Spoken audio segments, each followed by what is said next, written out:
Nestaweya River Trail opened here in Winnipeg at the end of the year, and they just opened another section all the way to Hugo Docks down off Wellington Crescent. I figured I'd grab some shots.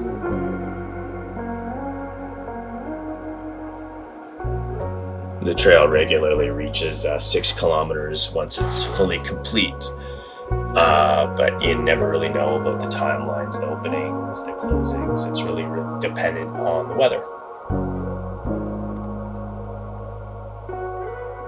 This is along the Assiniboine, showing the legislative building here off of Broadway.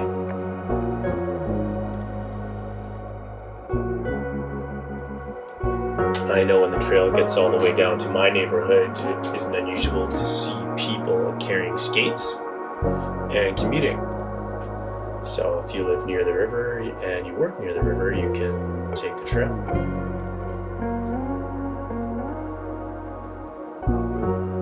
It runs right into downtown along the Assiniboine, and when it's complete, it runs along the Red River as well.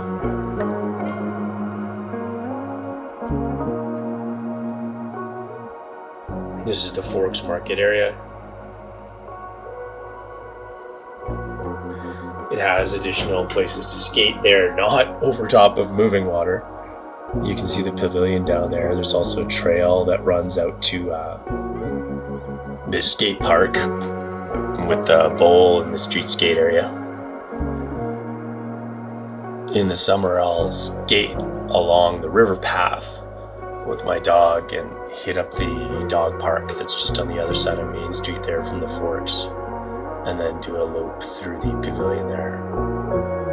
It's just long enough to tire the little guy out.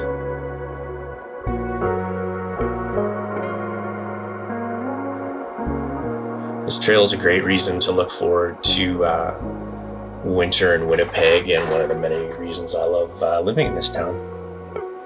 Here's a video with other footage of the trail in other years.